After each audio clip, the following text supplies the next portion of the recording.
आज हम लेके आए हैं बहुत ही टेस्टी सी नाश्ते की रेसिपी, जो कि बस 2 चीज़ों से हमें इसे बना के तैयार करेंगे और बनाना बहुत ही आसान है।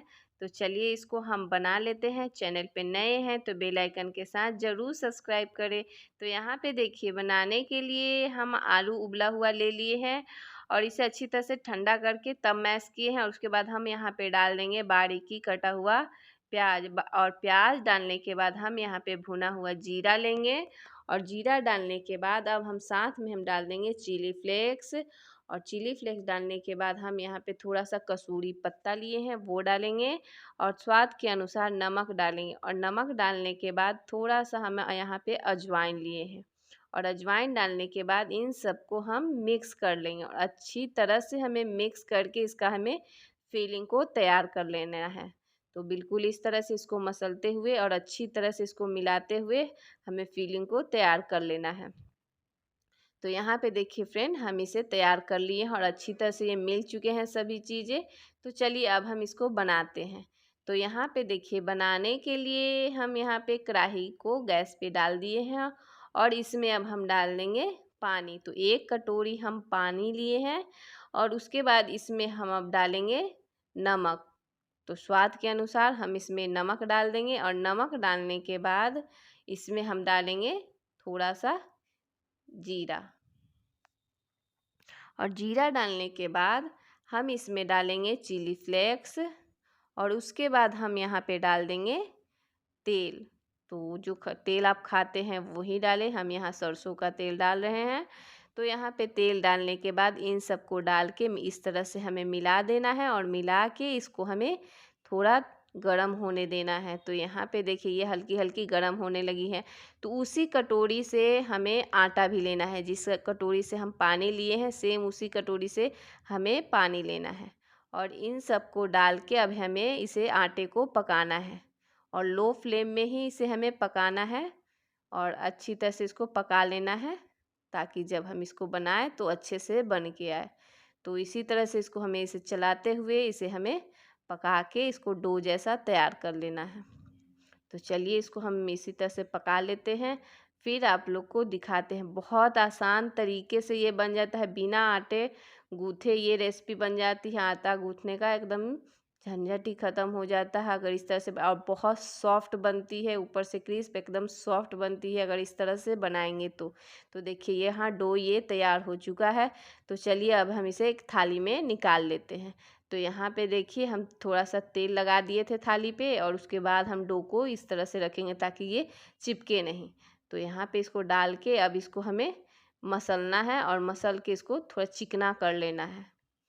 तो बिल्कुल इस तरह से बहुत आसान, अगर पके हुए रहेंगे तो बहुत आसानी से ये मिल जाते हैं। तो इस तरह से इसको मसलते हुए इसे हमें डो की तरह तैयार कर लेना है। तो चलिए इसको तैयार कर लेते हैं, फिर आप लोग को दिखाते हैं। तो यहाँ देखिए, ये डो तैयार हो चुका है और बहुत अच्छी तरह से ये तैयार हो चुका है। तो अब चलिए इसको हम बनाते हैं। तो अपने हाथों को थोड़ा तेल लगा के चिकना कर लेंगे, उसके बाद हम बनाएंगे। तो यहाँ पे देखिए, अपने हाथों को हम थोड़ा सा तेल लगा के चिकना कर लेंगे और उसके बाद छोटी सी लोई लेंगे और उसके बाद हमें इसको इस तरह से चिकना करते हुए इसको हमें तैयार करना है। तो इस तरह से इसको हमें कटोरी की तरह हमें बना लेना है। और उसके बाद हम जो फिलिंग बना के रखे हुए थे वो हम इसमें डाल के इसको बंद कर देंगे। तो देखिए फ्रेंड, और फीलिंग थोड़ा ज़्यादा ही रखेंगे तभी टेस्टी लगते हैं खाने में। तो यहाँ पे देखिए इस तरह से डाल के और इसको अब हम पूरे कवर करते हुए इसको बंद कर देंगे। तो इस तरह से इसको मोड़ते हुए और अच्छी तरह से बंद करेंगे ताकि जब फ्राई करें तो ये निकले नहीं। तो इसलिए इसको अच्छी तरह से बंद करेंगे सभी तरफ से घुमाते हुए, और जो ऊपर से थोड़ा सा बच जाता है उसको इसी तरह से मोड़ के अंदर में डाल के इसको बंद कर देना है। तो चलिए इसी तरह से हम पूरे को बना लेते हैं। तो चलिए फिर बना के आप लोग को हम दिखाते हैं। तो यहाँ पे देखिए, अब हम कढ़ाई को गरम कर लिए हैं और अब एक एक करके इसे हमें हाई फ्लेम में ही फ्राई करना है, क्योंकि आटा भी पहले से पके हुए हैं, बस इसको क्रिस्प बनाना है। इसलिए लो फ्लेम बिल्कुल भी नहीं करेंगे, हाई फ्लेम में ही इसको हमें तलना है। तो इस तरह से हमें डाल के जितना आपका आ सके उतना डाल के और इसको हमें हाई फ्लेम में इसको ऊपर नीचे करते हुए हमें फ्राई कर लेना है। और इस तरह से बनाएंगे तो बिल्कुल भी नहीं टूटेंगे। तो देख सकते हैं बहुत अच्छी तरह से ये हाई फ्लेम में ही इसको हम पका लेंगे उलटते पलटते हुए। और बहुत आसानी से ये बन जाते हैं बिना कोई झंझट के। अब समोसा कचौरी बनाना बहुत ही आसान, बिना आटा गूँथने का झंझट ख़त्म हो जाता है अगर इस तरह से बनाएंगे तो। और बहुत सॉफ्ट बनता है, बहुत मतलब समय तक ये सॉफ्ट रहता है, टाइट बिल्कुल भी नहीं होता है अगर इस तरह से बनाएंगे तो। तो देखिए इस तरह से हमें उलटते पलटते हुए इसको हमें फ्राई कर लेना है। और कलर जब तक गोल्डन ना आए तब तक इसको इस तरह से हम फ्राई कर लेंगे। और फिर चलिए आप लोग को फ्राई करके हम दिखाते हैं।